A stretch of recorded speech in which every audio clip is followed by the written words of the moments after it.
Good afternoon, everybody. Great to be here. Great to see you all. I am very much looking forward to hearing what I've got to say, because I've got a few ideas of what I want to say, but I haven't prepared it in any great depth, because there are a few ideas I want to get across which I think are important. I think they're important for each one of us who are in the room going forward, because we live in interesting times, challenging times, but times filled with opportunity. And one of the things that I think we have in our hands at the moment is a responsibility to make sure that everybody who is in forever knows what they've got their hands on. Because there's a real danger currently that people join and they don't realize what the opportunity is. Because we talk about the opportunity, but the opportunity really is different for everybody. And I want everybody who joins to change their lives. So that's my mission in the next 45 minutes. Simple. I've just got two simple goals. I want to give you some information that's going to help you change your business, and by changing your business, that'll change your life. Simple, modest goals. So, the topic that Bob gave me was the longevity of forever, or longevity of forever, however you want to pronounce it. And I thought, I'm not sure I can fill 45 minutes with that. You know, what's it mean even? So, I've been thinking about it a lot, and this has been good that it's made me think about it, because it's opened my eyes to a few things which I think are important that I was aware of, but in an unconscious way. And it's made me realize what these elements are that we need to think about. So let me share them with you. People join for all sorts of different reasons. I initially joined Forever because I needed some extra income. My outgoings were more than my income. And I knew that couldn't last forever. My debts were rising. I don't know if anybody's ever experienced debt, but you get loans and you get a credit card, and because you're living right on the edge, something happens that you weren't expecting. You have a puncture in the car, or it fails its MOT, or that used to happen regularly for me, you know, the kind of cars I had to drive. And you haven't got any cash, contingency cash, so you get it on your credit card and you think, oh, well, I'm getting something in at the end of the month, I'll pay it off then. But of course, the end of the month comes, and the money that's coming in comes in, but there's already something else come up that's got to go for, so you're stuck with the credit card debt, and you know, debts are crippling. If you have £5,000 worth of credit card debt, you are paying for the privilege of just having that on your credit card. You're paying £1,000 a year, typically, until it's paid off. And that could be 20 years for some people. And most families have got more than £5,000 worth of debt, and most families are spending more money on servicing debt, not paying debt off, just servicing their existing debt, than they are spending on feeding themselves. They're spending more on debt than they are on their rent or mortgage. It's crippling. It's taking all the joy out of people's lives. And I was in that situation. If you've been in that situation where your debts are getting worse and worse and you can't see your way out of it, then you lie awake at night worrying about it. You try and think your way out of debt. And that's not really an effective strategy. But, you know, I would lay awake at night, then go to sleep, and then wake up at 4 o'clock in the morning thinking, oh my God, how am I going to sort this out? I don't know if anybody's had that experience. It's a horrible experience. So for me, extra income was the most important thing. Now, I'd also been to the presentations that we've all been to, and there was the kind of, you know, the big money talked about. But I honestly couldn't relate to that. I didn't disbelieve it, I just didn't believe it could happen for me. Because I had not had a lot of luck financially up until that point. I just thought that life was tough and you just had to knuckle down and accept it. So I saw it, and in the back of my mind, it was that kind of, well, wouldn't it be great if? You know, that kind of lottery thinking. You buy a ticket not because you're expecting to win, but just so you can keep that, I call it the shower dream alive. When you're having a shower in the morning, your mind wanders and think, oh, wouldn't it be great if I didn't have to go to work today and I won the lottery. You're not expecting to, but it just keeps it alive. So there was that element of it, but I wasn't really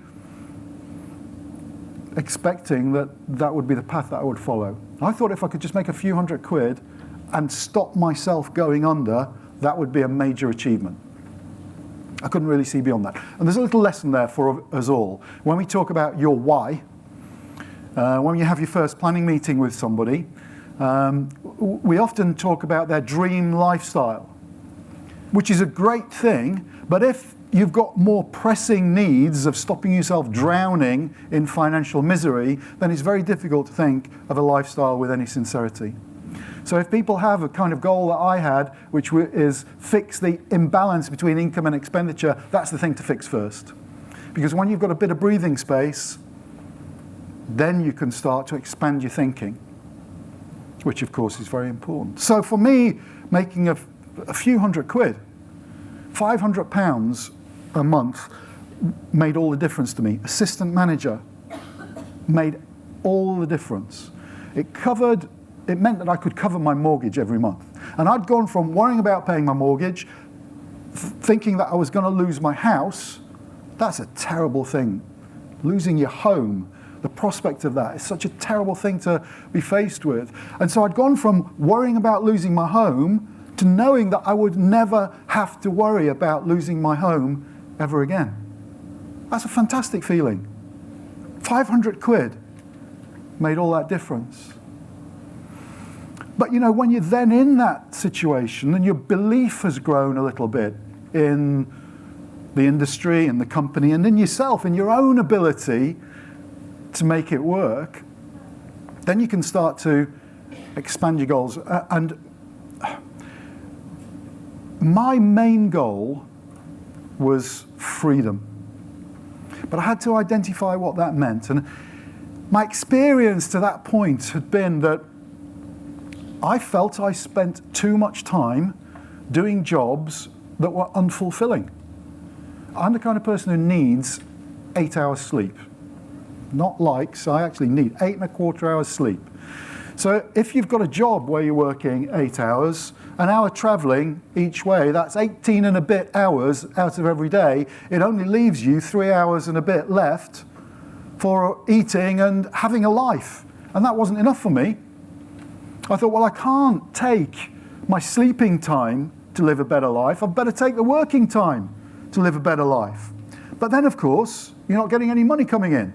And I'd experienced in my life either having money coming in but not enough time to enjoy it, or having all the time in the world and no money coming in to enjoy the time that I had. What freedom meant to me was to have both of those things. Have the time to do all the things that I wanted, and the income to be able to pay for all the things that I wanted. And I thought, okay, so that's what freedom means to me. It wasn't necessarily a huge amount of money. You know, I thought if I could make between £3,000 and £4,000 a month, I could live a really comfortable life if I didn't have any debt. Because if you get £3,000 to £4,000 a month coming in and £2,000 of it is going on servicing your debts, then you're living on £2,000 a month. Whereas if you've cleared your debts, then you've got more than twice as much money to live on. So I thought, okay, priority number one, if I want to be free, is to pay off my debts. And I set a plan together for doing that. And it was a really straightforward plan. First of all, if you're in that situation, you need to know exactly where you are. So you need to know where the money goes every month. You need to know how much you need to live. You need to know how much you spend on your lifestyle, because people confuse these two things. You need to know how much money you are spending on servicing debt, because you need to get some extra income from somewhere in order to pay the debt down so you don't have to service it. because for each credit card you pay off, you've got the money that you would have been normally paying to that credit card every month just into a bottomless pit, giving it to the bank. You've now got that money to do something else with, which you can then pay off another credit card. Or you can just spend it on having a good time. Because as well as paying off my debt, I didn't want to live the life of a pauper. I didn't want to live a life of misery. In fact, in my first year in Forever, Vivian and I took 9 holidays. Because that's one of the things we wanted to do. We wanted to travel more, do more. They weren't very expensive holidays. But that didn't matter, because they were holidays nonetheless, and we were going to the Mediterranean, and it was fantastic. And at the same time, I'd managed to identify some of what some people these days call unconscious spending decisions. You need to make those, if you've got unconscious spending decisions, you need to make them conscious ones. You need to recognize what you're doing. But also, because I'd increased my income from Forever, I was able to put that towards paying down debt. Now, what a lot of people do is they spend it on an increased lifestyle. I didn't do that. I used to drive a second-hand Vauxhall Corsa, and it was getting so old that Vivian called it the Badger car, because you know how the paint starts to go white under on the bonnet where it got hot. So it had like this badger stripe down the front of the tarnished paintwork. But I wanted to pay my debts off before I bought myself a new car. And so I would drive this car up to Longbridge, and I'd park it round the back, because I'd got it in my head that I wasn't going to park in the front car park until I'd got a car worthy of parking it in the front car park. And you know, when I drive up there today, and I park today it's a Porsche, but I've had Mercedes, BMWs, and I park it right by the front doors, I'm always reminded of those times and the choices that I made that allow me now to live the life that I did. Because in 4.5 years, I cleared off all my debts. That makes a massive difference. The average family, as I said earlier, is spending a couple of £1,000s a month just on servicing debts. If you just clear your debts, then you don't actually need as much money to live. So the Forever income enabled me to have a plan, a financial plan. And my why became simply making enough money from my Forever business to make my financial plan work. I wanted to have the income and have the lifestyle. I wanted to pay down my debts. And I wanted also to establish an investment fund for myself. I didn't really know how to go about it. I had to learn how to go about it. But I had watched a film, an old film, one Saturday afternoon, black and white film. It was a Miss Marple film, and she went for a job, and the lady of the house said, the wages aren't very much. She said, that's okay, I'm a lady of independent means. And I thought, independent means, what a great phrase that is. What it means is, I don't need any money from anybody else. I'm entirely free to make my own choice. I thought, I want that. I want to be like that. So I knew I had to establish an investment fund to do that. And that's what I've done. So paid off my debts, built up an investment fund. And now, just as an aside, that investment fund brings in more income every year than any job I've ever had in my whole life for doing nothing. So I'm just going to share that with you again, that I used to have to go to work for a whole year doing something that I hated with people who didn't show me any respect, didn't value me, for the same money that now I get in while I'm asleep. That's nothing to do with my Forever business. The income from my investments isn't as much as my Forever business, but it is more than anything I'd ever earned before. Isn't that amazing that you can achieve that by following some very simple guidelines? And one of the guidelines, I mean, these things are as old as time, but every generation needs to learn them for themselves. And I had to learn it for myself. And one of the things people used to say is, don't live beyond your means. And I just used to ignore that, because when you're young, you know, if you want some fun, you have to live beyond your means. And I did that, but I had to differentiate between the money that I was spending on my lifestyle that maybe I could put towards paying down debt. So lifestyle choices, I'll give you some simple ones, because a big mistake a lot of people make when they want to put an investment fund together is they think, I'll wait till I can afford it before I start saving. And I think that's such a mistake. We need to start saving now, even if it's only a small amount, because it's actually the mental discipline that leads to the regularity of this development of the investment fund. Small amounts, relatively small amounts, growing over time, can result in a substantial sum of money. I've got over £1 million in my investment fund, my personal one. The income from it, I actually don't take out of it, it just rolls up every year, and it just gets bigger. So some of the investment decisions, I've had this discussion with people who say, well, I can't afford to save money. Okay, let's have a look at what you're spending. And what do you need to live? And of course, we need to eat, that's fine. But we don't need to eat takeaways every night of the week. I'm really happy if people are choosing to, but they need to be aware that that is a lifestyle choice, not a making a living choice. And every individual is free to make their own choices, but I think these need to be conscious things. Because if you've never got any money, it might be the bottle of Waitrose wine you're drinking every night. It might be the takeaways. It might be the prepared food. It might be the fact that you travel business class instead of economy as you start to earn a little bit more money.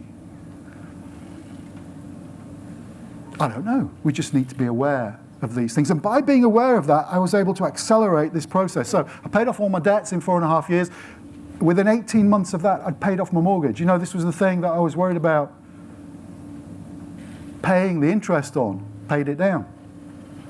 So I became mortgage-free, debt-free, started to establish my investment fund, made a lot of mistakes in investing, lost quite a bit of money.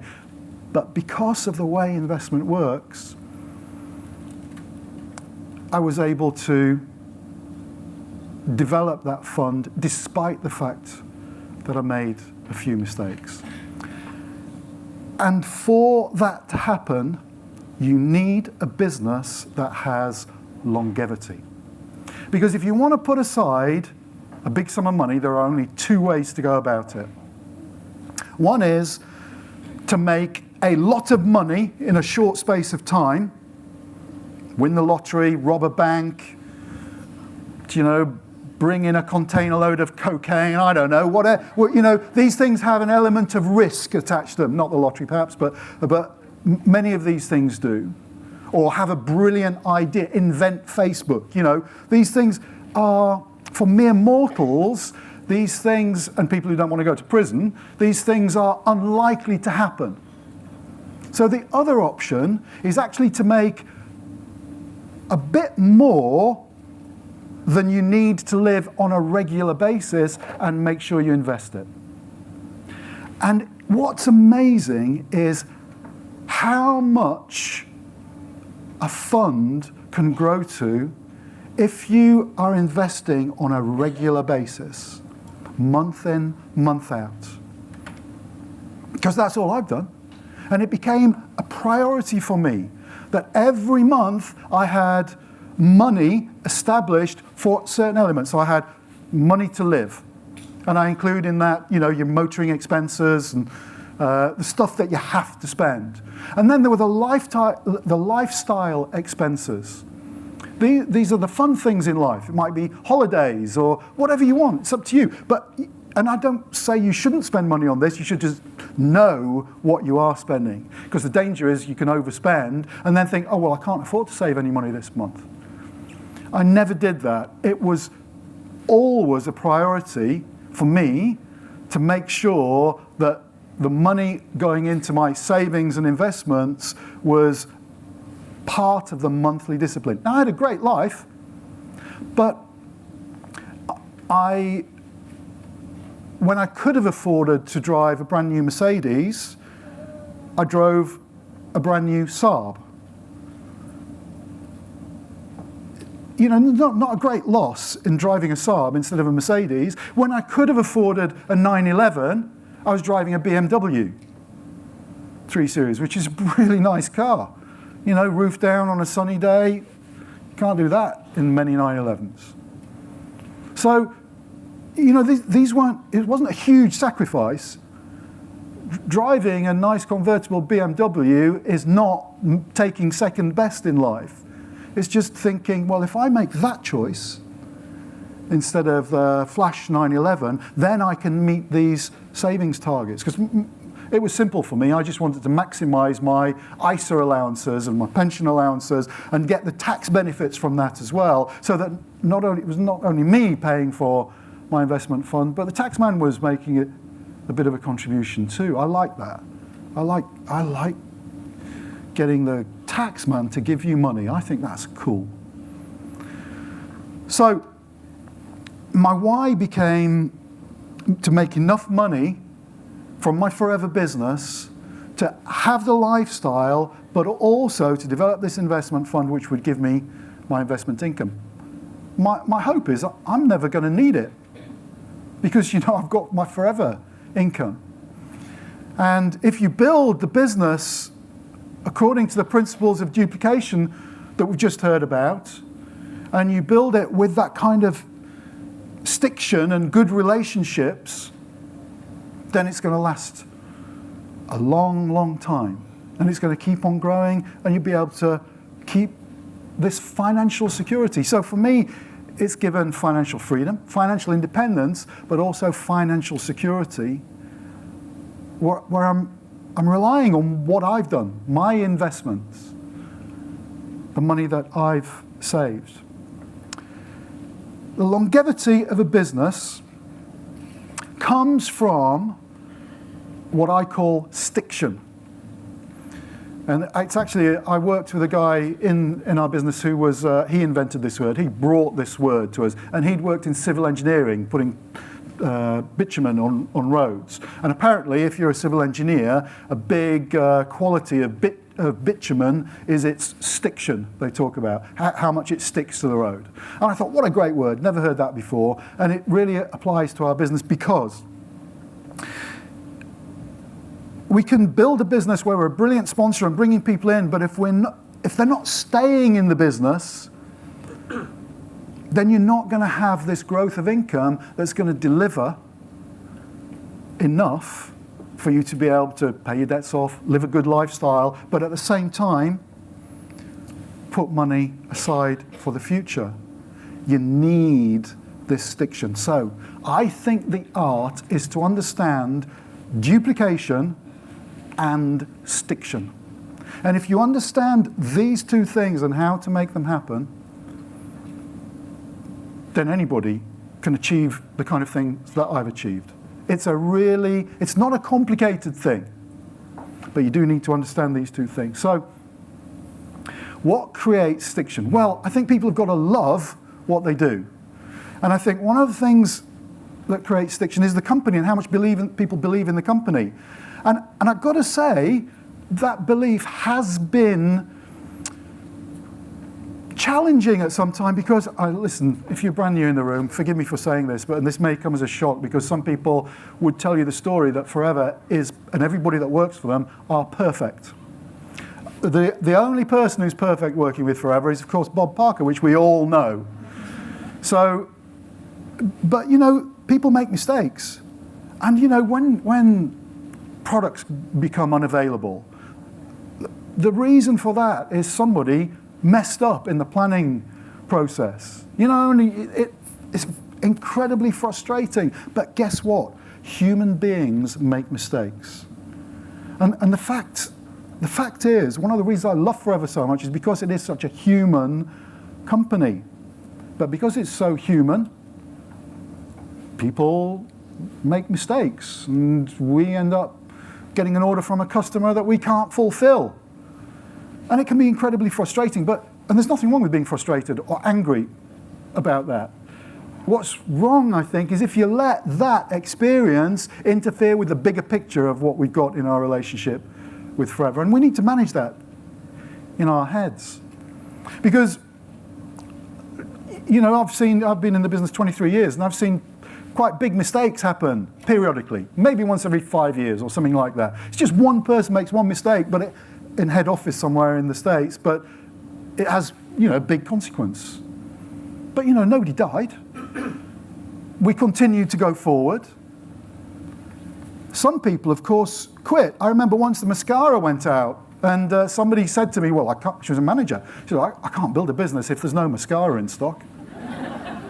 And I thought, I'm not really sure where I can start examining that you've said, because I managed it. And let me share with you, I personally, and I hope this isn't going to shock you too much, but I personally have never either used the mascara personally or ever personally sold one.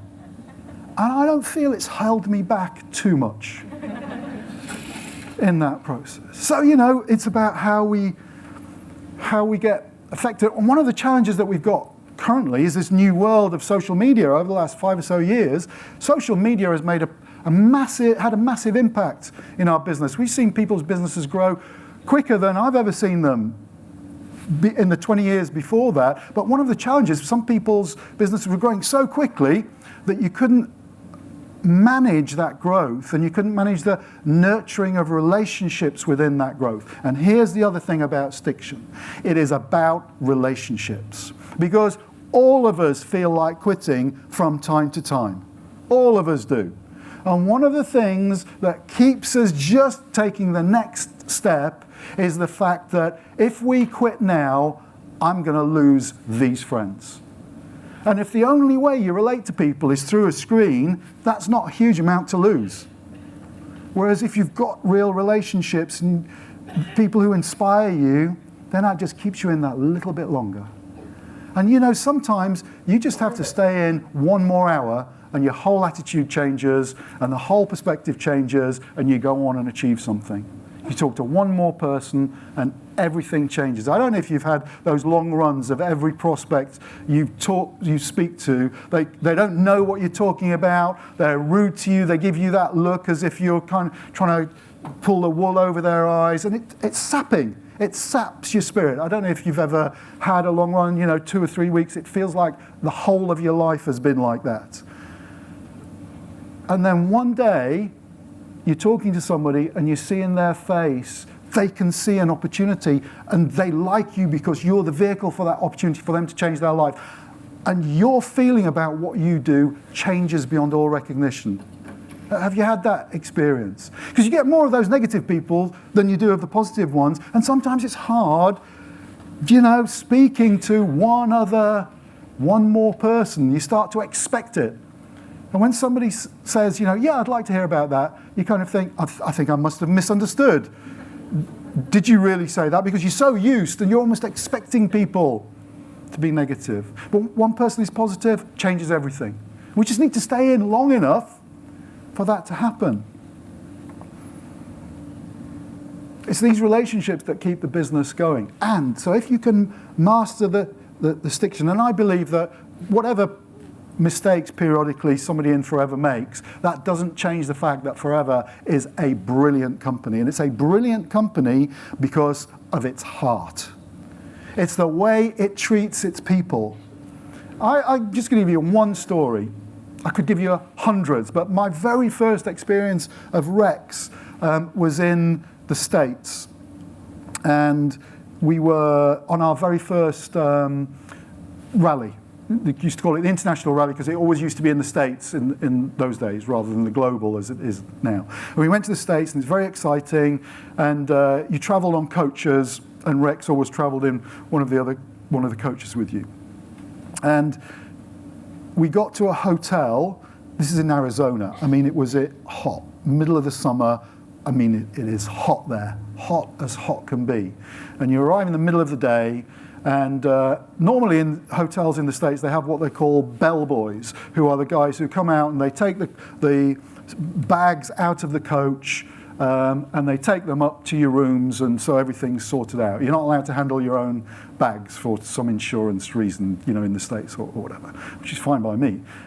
But these bellboys, they hadn't been organised. They're all men. They're not boys. I don't know why they're called bellboys, but that's just what they call them. And it hadn't been organised, so there was nobody there to meet the coaches. So Rex, he was a billionaire. He's a personal billionaire. And what he did was just say, you all go get a shower, get freshened up, I'll look after the bags. And he stood out in the blazing sunshine, waiting for the bellboys to come, looking after our bags, because his priority was our comfort and our experience. I don't think there's many people who would have done that. You know, most people say, well, I'm sorry, you'll have to handle your own bags. You know, and we'd have been fine with that. But he wasn't having any of it. He took it upon himself to do that. Now, it's a small thing. There was another occasion on the same trip where the flight was delayed. There was a storm, and so we were stuck in the airport because the flight wouldn't go. And he took us all for a McDonald's. He didn't have to do that. He'd already given us money for food, but he decided to take us all. There was the only thing in this airport was a McDonald's. And you just went and got one, and he picked up the tab. You know, it's no big deal, but what most billionaires would have done and thought, okay, it's 3 hours to the next flight, I'm going to go and get a 5-star hotel on site and have a nice air-conditioned room myself, and, you know, it'll be fine. He didn't do that.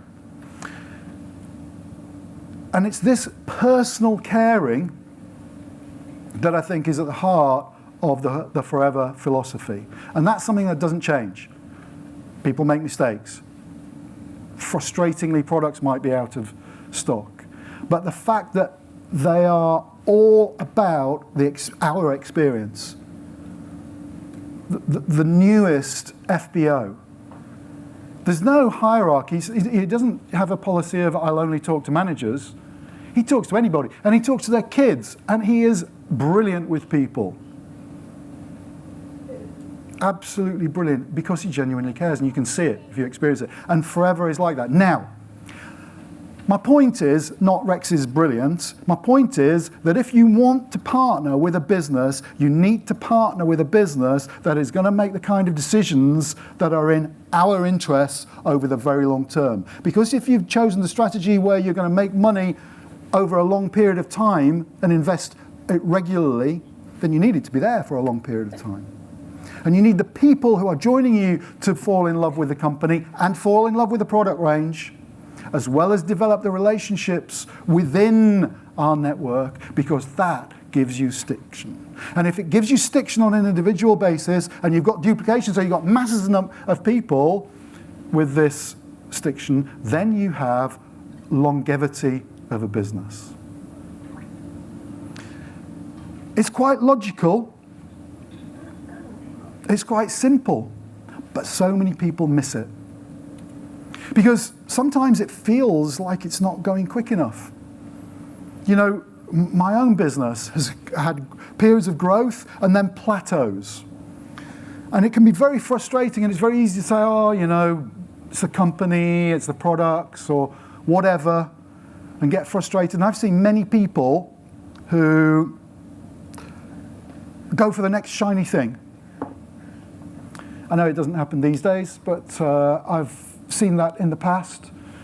The grass is always greener. Somebody flatters them from another network marketing company. I'll give you a story about somebody who was a friend. She was a soaring manager, about 38 years old at the time. She was a soaring manager. She'd got a passive income of around £5,000 a month. She drove a convertible Mercedes, owned her own house in London with no mortgage or a very small mortgage, and she could have continued on that £5,000 a month for the rest of her life and had a very nice lifestyle. Instead, somebody came to her and said, you could be one of our big leaders in another network marketing company, flattered her ego. She jumped ship. In order to bridge the gap between her forever income stopping and her new other network marketing company, whose name I won't mention, income grew, she remortgaged her house. She remortgaged her house with no income coming in. I don't think that's a financially smart move to make, but that's what she did. So her new business didn't grow in the way she'd expected it to. She'd still got she still needed to live. She lost her house, she lost the car, and ended up, when she was 40, living back with her mum and dad. That's a bad decision. 60 grand a year for the rest of your life, live the life of Riley, or go back and with nothing, cap in hand to your mum and dad. Which would you prefer? People make these mistakes. We've got to recognise what we achieve. Today, for some people, it can be even worse. Because of this massive growth we see, because of the way social media connects people, we've seen some massive growth. And instead of it plateauing like it did in my early years, it actually can dip sometimes if your growth is so much that you can manage the relationships within that. Now, when I say dip, it dips to a position which is still massively more than most people working full-time in professional jobs earn, but it can be a bit of a shock. And people think, oh no, I want to see that growth, permanent trajectory. And so they think, it's forever that's at fault. Not my relationship building activities, it's forever. And so they go for another network marketing company. I've seen it. Or, even worse, something that says it's a network marketing company and really it ain't.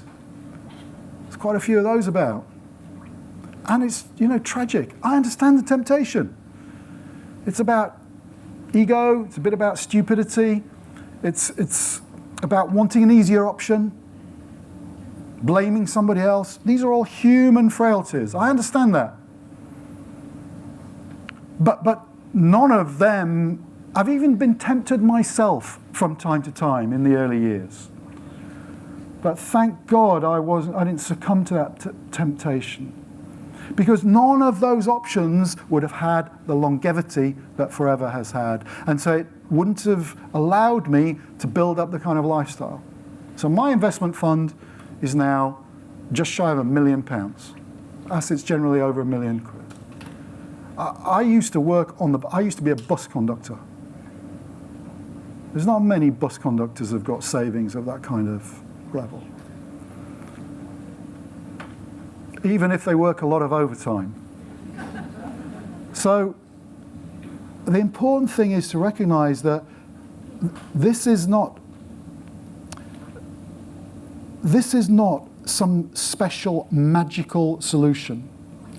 It is a vehicle that we can use to give ourselves financial freedom, financial security, financial independence. And if we learn a few key skills, which are actually human-to-human skills that bring us duplication and create this stiction, then you can have enough money coming in to give you the best lifestyle of anybody you can imagine, and at the same time be able to save and develop investments for the long term, so you can put a financial wall around you and your family that nothing will ever break down.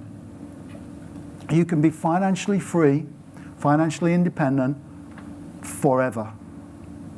I don't know if that's why Rex called it Forever, but that's why I like to think he called it Forever, because it has sorted my life out forever. People who I've worked with who have followed the same kind of plan have also had that experience. When Amanda came on earlier and embarrassedly she said, I don't actually live in a castle. It's virtually a castle. She lives in the most fantastic house, she and Graham. It's huge. You drive up the drive through the gate, the big stone gateway. And she's got an office in the grounds, which is, the wooded. There are trees growing in her garden. I don't know how many trees. There must be 30 or 40 fully grown trees in the garden. Well, most houses these days, if they put a tree in the garden, it has to be on dwarf rootstock, doesn't it? These are proper big, I nearly swore then, but you know what I mean, big trees. And she's got a studio in there that she can fit 30 or 4 people in when we've had parties there, when she's had parties that I've been fortunate to be invited to. And it's fun. This is not even in the house. And in the house, it's like going into a hotel. When you go into a hotel and there are the reception rooms, and you could have 40 or 50 people in there mingling. That's one of the rooms in their house. She's got servants. She calls them her mum and dad, but she got servants. Her mum cooks the most fantastic Scottish breakfast you can imagine. She's a Glaswegian. And but it is like a castle, huge garden. They've got peacocks in the garden. So when she comes on and modestly pretends it's not a castle, It is. But you know, that's because she's been smart. She's always worked part-time with the business, and Graham has continued to work for much of the time. But so that's given them not that desperate need to put food on the table with their forever income, but options in life. And because they've handled that well, they've now got the kind of lifestyle they've got, and they've got the financial security and the financial freedom and the financial independence, not only to enjoy it themselves, but to give Amanda's mum and dad some peace of mind and comfort in their later years. That's a big deal, to be able to do that for people you love. That's what financial independence can give you. If you focus on this financial independence, recognize that Forever can be a vehicle to deliver that, recognize that you need to go to work in a particular way and learn the key skills of duplication and stiction to make it happen, then anybody can be like that. So we've got a choice. Every person we sit facing has a choice to either carry on living their life of often misery until they flogging themselves to death until they get old and are broke, because it's not good being broke. I've been broke in my life. It's not a good thing. It's not a great thing getting old, but to be old and broke together, that has got to be grim. But that's what they're heading towards, a life of misery followed by an old age of even more misery. So most people don't face it. We can think, that's one option, but we can change our future if we make the right choices. And if we put a plan together that will give us a great lifestyle, but at the same time give us this financial security, financial freedom, financial independence. If we put that plan together and set our goals, our business goals, to deliver that, then we can change our life beyond all recognition, and we can begin to live the life of our dreams. And that's what we're offering people. Most won't see it. Most won't be prepared to go to work. Most won't believe you. We don't need most. We just need a few. But it starts with us believing it. And if we believe it and we have that plan, we know we're changing our life, and people can smell that about you. There's a sense that they have. If you believe it, they might just consider it enough so that they'll start to believe it too. I hope what I'm saying makes sense. I hope it's giving you a sense of perspective on what this opportunity it is. It's not just like a lottery opportunity where you can drive flash cars and have a flash lifestyle and travel first class. You can do all those things if you want, but it's so much more than that. So much more than that. And if I've helped just to open a little door to give you an insight onto that, which is going to help you make some choices to change the way you look at the way Forever can change your life financially and therefore everything about your life, then I've done the job that I set out to. I hope you found that interesting. It's been great to be invited to speak to you. See you again soon. Bye-bye.